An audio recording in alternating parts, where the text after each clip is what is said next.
All right, so we're going to go through what the perfect investment looks like on paper.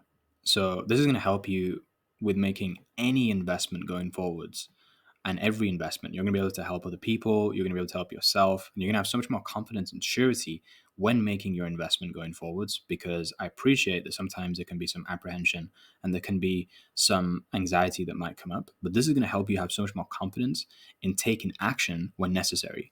So let's dive straight in. Make sure you got your notes again. The first thing I want to go through is what we call risk to reward, right? So, what is risk to reward ratio? Risk to reward is a measure of the prospective reward an investor can earn for every dollar they risk on an investment. Okay, so really simple. And what a risk is, right, is a risk is a situation involving exposure to danger, right? A situation involving exposure to danger. And the verb is expose someone or something valued to danger, harm, or loss. So, what this means is that unless there is some type of loss, unless there is some danger involved, then you're not taking a risk, right? You're not actually taking any type of risk. And think about it. When was the last time that you actually exposed yourself to a dangerous situation? There's some sort of where there could have been some harm, some loss involved.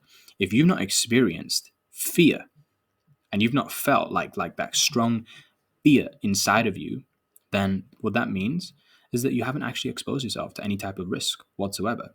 So without any risk, there cannot be any reward. Now, when we look at even the root word of the word risk, it comes from the Italian risco, which again means danger, to run into danger, not to walk into danger as well. It means to run into danger. So if you're a risk taker, you're somebody who runs towards danger. And it is shown evidently through this graph as well, where we can see a person that is going to move towards what we call the growth zone. Now, the growth zone is where everybody wants to be. Everybody wants to live their dreams. Everybody wants to find their purpose and live in that purpose. Everybody wants to set new goals and conquer those objectives consistently. Everybody wants to be growing. But people, 99% of them, don't get there. The reason why is because they're unwilling to come out of their comfort zones. So they're always going to stay stuck where they feel safe and where they feel in control because they're afraid of fear. They're afraid of even experiencing and exposing themselves to any type of danger. But when a person does, and when a person exposes themselves to danger, they experience fear. Now, in the fear zone, this is where you're going to find yourself making excuses, being affected by the people's opinions, lacking self confidence, even if you don't express it and people are not hearing it because you're a little bit more introverted like myself and you're thinking it, you are still experiencing the fear zone because it's going through your mind. It's just a reaction that happens. But this is a place and a process that you must go through. You must go through fear, but it's not where you stay. You need to be able to then transition to going through the learning zone. And the learning zone is an extension where you're now making your comfort zone a lot bigger because you broke through fear and you're acquiring new skills. You're dealing with challenges and problems. If you're here right now, chances are you've already been through this process because it might have been a little bit scary to take that little bit of a step forwards into this platform and going into the unknown. This is something you've never looked into before. You've never seen us or anything like that, but you were stuck in your comfort zone and we pulled you out of that, and now you're learning, right? You're acquiring new skills, you're extending your comfort zone, you're dealing with challenges and problems. And eventually you keep doing this process and you will end up in the growth zone. This is how it works. So, what is an entrepreneur? Right? An entrepreneur is a person who sets up a business or businesses taking on, what does that say? Financial risks in the hope of profit. So, you need to make sure that you are actually taking risks going forwards if you are to define yourself as an entrepreneur. If you're not an entrepreneur, what are you? You're either a slave or an employee. So, if you're an entrepreneur, you are somebody who must seek risks. And what's a risk? Something that you run towards danger in. So a reward, this is what we get as the outcome of taking risks well, being a good risk taker. is a thing given in recognition of service, effort, or achievement. So this is the prize. When you take risks, the prize of taking a risk is a reward. That's the compensation. The compensation of risk is reward. Now, what I want to teach you over here is going back to that whole thing about risk to reward ratio, is showing you the type of risk to rewards investments that we can make. So a lot of people, what they're looking to do is they're looking to make some type of decision or investment into a particular asset. But when they do so, they're looking for something that has the least amount of risk whatsoever. They're looking for the absolute safest option. That's some people. Now, the absolute safest option, this is typically people who are a lot older, people who have been burned before a few times and haven't actually recovered through that because it's been a traumatic experience. These are the people who are so afraid that they're going to just go for something if it's absolutely zero risk. But notice what happens there. Your reward is always going to be smaller because of it. So it's just 1-to-1. Then you have another extreme, right? So 1-to-2, I wouldn't say is an extreme. 1-to-3 is not an extreme. But you have extremes on the other side where people are trying to take very low risks with huge rewards, right? So that something like that would be a lottery ticket, for example. I'm going to go into a slide that shows this in more detail as well. So what I want to introduce to you now as well is, I used to do a lot of trading, as you know, in my story. And in trading, one of the things that you can do, which I thought was really cool, is that you can put what's called a stop loss there. So a stop loss is the absolute lowest level that you're willing to go to when something doesn't go in the direction that you wanted it to. So let's say, for example, you thought that if you were to invest into Tesla and you bought in at £500, but it went then to, let's say, 200 overnight, you would not actually have lost all of your money. And the reason why is because the stop loss would have been maybe at £450. So because of that, it would hit the stop loss and then the trade would just cancel itself. That's one of the beauties about having a stop loss in place. So whenever you make some type of investment, you want to have a stop loss. Whether it even is trading, just any investment, think about what's the place where you get out. What's the get out clause? So that's a good thing to understand. Then there's also what's called a take profit. So take profit in trading is a type of trading where it instructs the broker to close a position once the market reaches a specified profit level. So some people can get greedy. Think about it from a gambler's perspective. If somebody's going gambling and they are just on a streak, they might get overconfident and then go into a losing streak.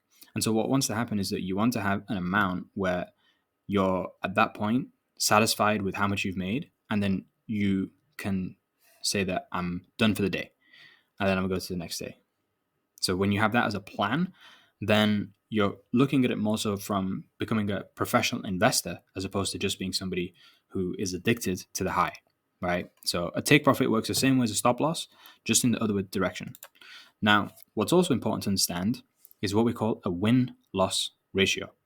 So think about it like this. It's kind of like if you're looking to get results in a certain particular area, you don't have to win all of the time. Why? Because you might be able to sometimes lose, but then by winning enough, you'll eventually get there. And think about, like, from an athlete perspective. If an athlete is looking to become number one in the world, do you think that they got there through only winning? Probably not. They had to have some losses in there as well. So a win-loss ratio is the number of winning trades relative to the number of losing trades or investments. And to show you an example of it here, when we tie everything together, your risk to reward and win rate will determine whether or not you are profitable with your investments. And so all you need to do is make sure that you are winning at least 20% of the time with a 1-to-5. If you have a 1-to-5 investment where the risk could be you lose 100, but you could gain 500 as a reward, and you would win that 20% of the time, you're going to be profitable. But if it's a 1-to-1, you're never going to be profitable. Even if you've got 20% as a win rate, you're not going to be profitable. You would have to be profitable. You'd have to win 60% of the time with a 1-to-1 to be profitable. And so really what needs to happen is we need to be able to get out of our minds, and this is what I'm touching to later on, the idea that you always need to win. That's not the idea. When we actually look at the perfect investment opportunity doesn't really exist. So many people are looking for the absolute perfect time. If you're looking for that, you got to look 20 years ago, because Bitcoin, just when it started out, was the perfect time, but you weren't able to get in at that point because it was only given to certain people who knew about it first as initial shareholders or whatever. So you can never invest in the perfect time. But the true perfect investment opportunity is in the now, always, because there's no time other than now, past, present, past or future. That's the perfect opportunity. And it's also a balance between minimum risk and maximum reward. So if you think about something that's minimum risk, we look at traditional real estate. Why is real estate very low risk? Well, simply because if you buy real estate and it doesn't go to plan, you have a physical property that's always there. It's not going to go away unless a flood comes and takes it out or whatever. But that's something crazy, right? It's super low risk. That rarely happens. And with that minimal risk, even if things did go to shit, you still are able to sell the property because you have something physical and tangible. And that's what makes real estate a safe investment. It's because of the physical property. But just because it's safe doesn't mean that it's the perfect investment. In fact, that's a lower risk. So that's a lower risk. And so there's also going to be a lower reward. It's going to be more like a 1-to-1 or 1-to-2, 1-to-3. So really what we want to be aiming for is something that's closer to the middle, because we don't want the maximum reward either. We don't want a lottery ticket where it's a very low risk to super high reward, but the win rate is literally like 0%. We don't want that either. We want something that's bang on in the middle, right? High win rate, but also decent risk to reward. The next thing I want to show you is really giving you the mindset as to what the majority of people have. So if you think about where people go to get their education, people go into the education system, the modern day education system, which puts them into schools, into classrooms, to where eventually they get graded. And they get graded based upon how many answers they gave right in an examination. That's what they're graded upon. So if you're somebody who does well in school, chances are you're not going to be somebody who's a great risk taker, which is why so many entrepreneurs either had to leave school or, they're dropouts. They just didn't fit in. So they always thought they were going to be terrible because of what school said, but they ended up doing super well. Now, really, the mindset, the mentality that you want to have is not trying to avoid being wrong and having a fear of being wrong. Instead, you want to seek danger, right? You want to seek having that experience of failure. I have not failed. I've just found 10,000 ways that won't work. This is coming from Thomas Edison, one of the most successful people that ever lived. Again, another person who got kicked out of school when he was like 5 or 6 because he just didn't fit in, right? Looking at the actual process of success, success is not a case of winning, and then winning on a big win. That's not how it works. You fail fast, you fail often, and then you succeed eventually. And then after that success, there can be more successes within less failures because you get better, you get more competent. So seek danger, seek failure. Looking at what Seneca over here said as well, look is what happens when preparation meets opportunity. Luck is what happens when preparation meets opportunity. So if you want to become lucky, you need to make sure that you're failing well in advance of an opportunity that's going to come. And once you can experience those failures, eventually you'll get to experience what it's like to be one of these types of surfers. Now, think about what surfing, if you've ever experienced it before, think about what that process is like. At first, you try to stand up on the board and it feels impossible, but the waves are coming. The waves of opportunity are there. It's just that you probably wouldn't practice on something as huge as this. You would practice on some of the smaller waves to start off with. And then eventually, when you feel confident and competent, now you can start surfing on the huge waves, which can take you a lot further with a lot less effort. And the different types of investors, trading strategies that we see over here, the way that I view it is that these are all just different types of surfers. So the parameters at the top show there's scalping, day trading, swing trading, position trading, and it's just showing the different lengths of time, essentially. So somebody who's a scalper, that's a person who's getting up on their surfboard and they're surfing like 100 times a day. But then you have somebody who's day trading and they might just surf, a couple of times in a day. And then you have somebody who's swing trading. They only surf one wave like every week or two. And then somebody who's position trading, who he just pulls out his surfboard for when the tsunami comes. And he takes a huge travel all the way like across miles, essentially. So this is the different types of trading strategies and looking at all the ones that are available. Now, when we're looking at the idea of what we want to have when we're looking to invest, the way that I view it is that the ideal situation, of course, is where you do the least amount of work for the highest return. So it's the closest thing to the passive income. Now, what it would like from a golfer's perspective is that instead of having to do, 10 shots by first hitting it into the rough, hitting it into the sand, what you would do is you would aim to just go for the hole in one, as close to that as possible, which is why they aim for the green and then they just tap it in.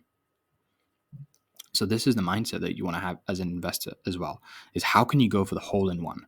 One of the movies that I would highly recommend that you watch is a movie called The Big Short. I would recommend you watch that movie because they went for a hole in one and it worked. But look at the preparation that it went to. Look at how many people got involved. Look at how much they had conversations around this thing. Look at how fixated they were on this one opportunity. It's such an amazing movie. But that was the hole in one right there. Now, the other thing that the Dalai Lama said, which loads of other people have now said as well, is that the only way to fail is to quit. So looking at failure, if you're still afraid of seeking danger, of seeking failure, then you need to shift that mindset and perspective and start thinking, how can I go through failure as quick as possible so that I can eventually win? Because the truth is that winners never quit and quitters never win. So as long as you don't quit, you will eventually succeed. So that's everything I have to share today in this video. And we're going to move on and go through some more details about exactly what we can do to help you out with getting started out with the absolute perfect investment so that you're putting in the least amount of effort for the highest returns. I'll see you on those videos.